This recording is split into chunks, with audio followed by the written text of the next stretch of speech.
चाहूँ ये मोरे रानी रोक दा गाँव माँ। मैं तोला न चाहूँ ये मोरे रानी रोक दा गाँव माँ। नहीं नहीं काबा कहा था, नहीं नहीं काबा कहा था तीर माया नामो।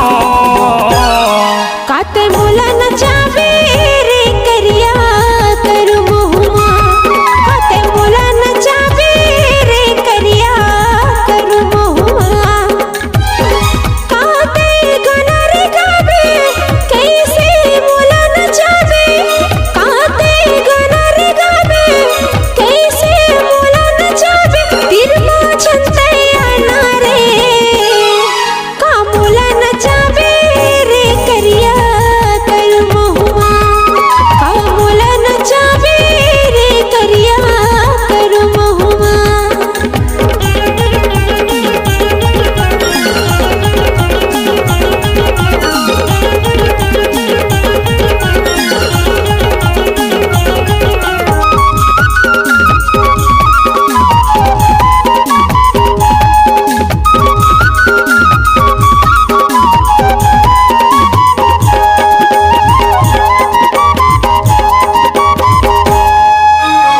मोरे साथ तय धर ले वो रानी छत्तीसगढ़ घुमाऊँ वो। आनी पानी के साड़ी साया गहना तोला पहनाऊँ वो।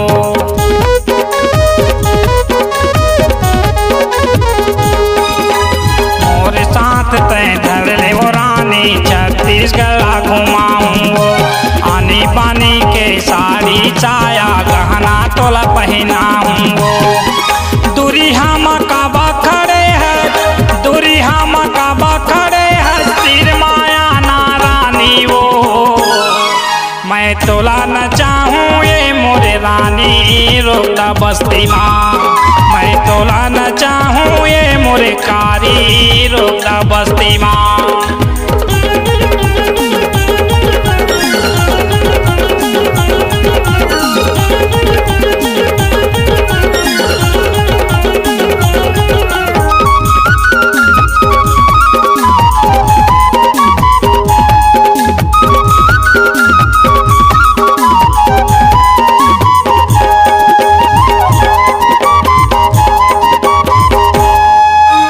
ब्यूटी पार्लर ले जाके रानी मेकअप तोरे कराहूँ।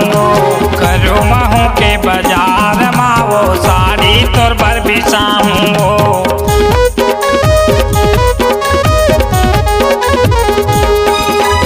ब्यूटी पार्लर ले जाके रानी मेकअप तोरे कराहूँ।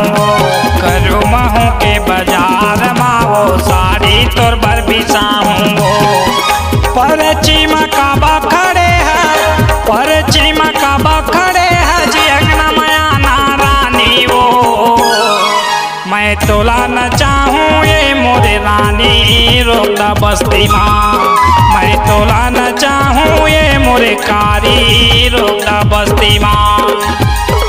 रंग रंगी गाना ते गाती गली गली मोला नचाती। रंग रंगी गाना ते गाती गली गली मोला नचाती। ए मोर करिया दीवाना रे मैं तोला न चाहूँ ये मोरे रानी रोक दा बस्ती माँ। ए मोला नचाती मोरे राजा करू मोहुआ। मैं तोला न चाहूँ ये मोरे रानी रोक दा बस्ती माँ। ए मोला नचाती मोरे राजा करू मोहुआ। मैं तोला न चाहूँ ये मोरे रानी रोक दा बस्ती माँ। अगर आप अपनी आवाज को एक नया आयाम देना चाहते हैं तो चले आइए मल्टी ट्रैक डिजिटल रिकॉर्डिंग के लिए संपर्क करें HK म्यूजिक कंपनी, कोटा डबरी, चांपा, छत्तीसगढ़। मोबाइल नंबर है 9329238487 और 8085380339।